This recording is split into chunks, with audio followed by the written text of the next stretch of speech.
So number 1, so let's say we have 8 times x plus 3 equals 64. Sige nga, marunong na daw mga ganito guys eh. O mga 10 seconds lang. Ay, meron na akong bids nun, Mia. Ay, bilis ni Gus. Wait lang, pakita lang natin. Ang galing naman ni Sian. Paano yun? Mental naman. Ang galing naman nun guys. Meron na akong bids nun. Pwede mapuntahan. Baka hindi ko siya matapik. Pero kung may given ka, try natin sagutan. Kaya nga ni, maglagay ka ng given.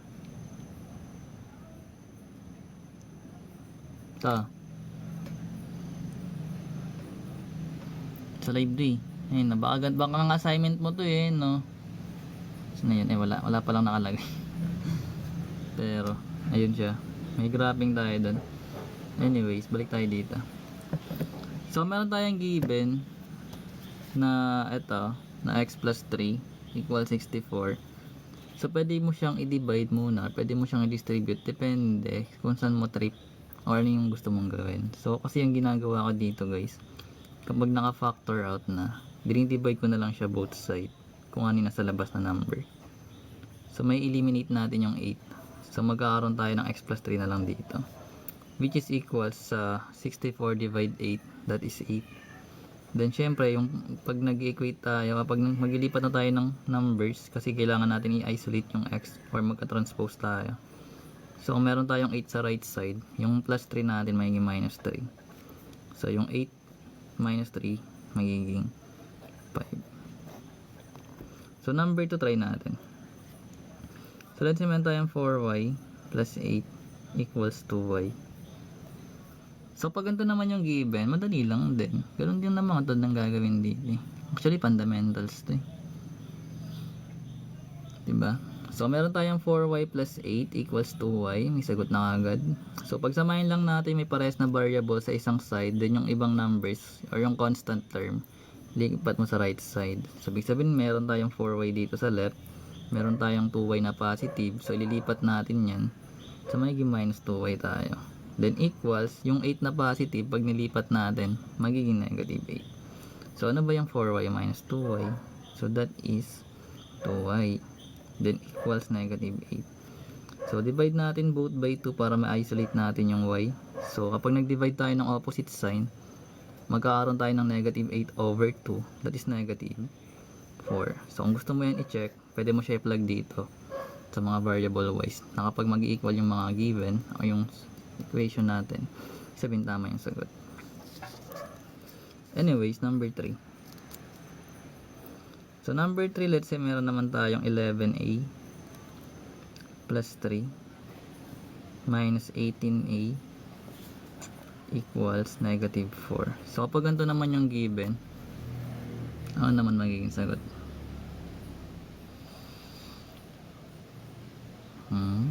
Tingnan natin. So, let's see kung tama.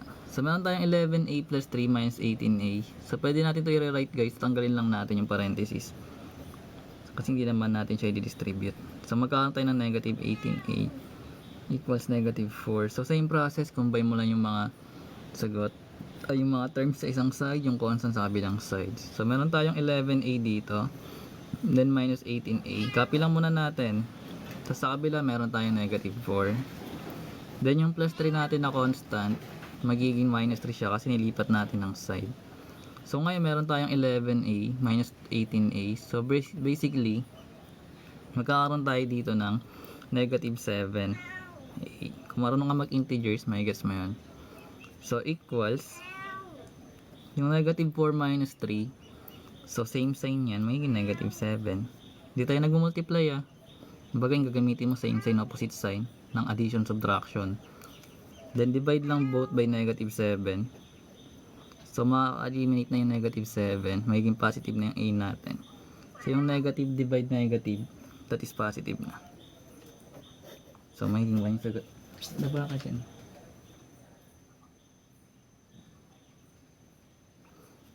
Gets yun? Grabe naman yan. So, next tayo. So number 4. So let's say we have 4z minus 2z times 1 plus 4 equals 36. So kapag ganito naman yung given,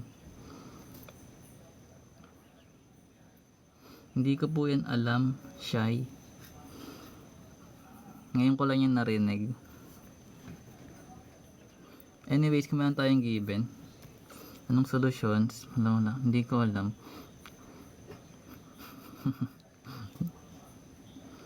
O baka si math enthusiast alam daw. Anyways, meron tayong given na 4z minus 2z. That is, yan yung given natin. So basically guys, ganun pa rin yung gagawin. So pag may nakita ka namang ganito, distribute mo pwede rin. Or pwede may simplify mo na yan sa loob. So let's say meron tayong 4z. Bawal mo ito i-distribute directly ha. So kakopy mo lang muna yan. Ito na lang solve natin yung 1 plus 4. So magiging 5 yan. Equals 36. So ngayon meron tayong 4z minus 2z times 5. So distribute lang. So yung negative times positive is negative. Yung 2 times 5 magiging 10. Then copy lang natin yung variable. Then equals 36. Remember guys, pag magkatabi, sa parenthesis multiplication ginagawa dyan. So magkakaroon tayo ng 4z minus 10z. So basically, pag nag-minus tayo nito, magkakaroon tayo ng 4 minus 10. That is negative 6. Then copy lang yung variable. Equals yung 36. So para ma-eliminate yung negative 6, magdi-divide tayo ng negative 6 both side. Then yung negative divide negative, magiging positive yun. Then ma-isolate na natin yung variable z. Then yung 36 divide negative 6, that is negative yung sign. And yung 36 divide 6 is 6. So magkakaroon tayo ng negative 6. Next, number 5. So let's say, sana? Ayan. Let's say 4y times 7 minus 2, then naka-squared, which is equals to negative 200. So kung ganito naman yung given, ano magiging sagot? Hindi ko alam yan, structural. Anyways, meron tayong given na 4y times 7 minus 2 na naka-square, then equals negative 200. So kapag ganito yung given guys, solve mo na itong sa loob. So magkakaroon tayo ng 4y, then yung 7 minus 2 magiging 5, then meron pa tayo itong square, equals negative 200. So solve muna natin itong 5 square bago natin siya i-multiply dito. So magkakaroon tayo ng 4y, yung 5 squared hindi yan 5 times 2, that is 5 times 5. So magiging 25 yun, equals negative 200. So multiply na natin itong dalawa. So yung 4 times 25, that is 100. Then magkakaroon tayo ng variable y, equals negative 200. So para ma-isolate yung variable y, kailangan natin mag-divide ng 100 both side. So ma-isolate na yung y. Then yung negative divide positive, that is negative.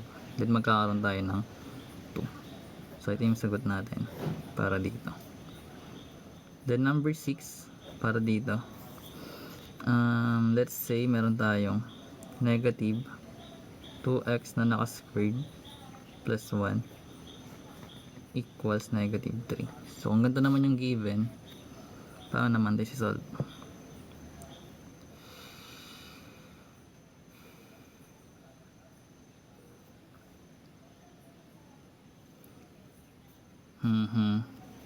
Naol. So pag ganito naman guys yung given,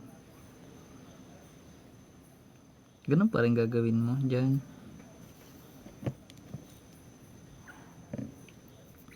So magkakaroon tayo dito guys ng negative. Solve nga natin to. Yung 2x squared guys, hindi yan magiging 2x raised to 4 ha. Kailangan mo siya i-multiply din ito guys, yung 2. So yung 2 squared magiging 4, yung x squared magiging x squared. Then magkakaroon tayo ng plus 1 equals negative 3. So ngayon meron tayo nito. So pwede natin ilipat yung 1 sa kabilang side. So magiging negative 3 to, minus 1. So ngayon magkakaroon tayo ng negative 4x squared equals negative 4. Divide lang both side by negative 4 para ma-isolate natin x squared. So magkakaroon tayo ng x squared equals, yung negative divide negative is positive. So, kailangan natin makuha yung variable x, di ba? So, kailangan natin siya i-square root both side. So, kapag nag-square both side guys, magkakaroon ka dyan ng positive, negative.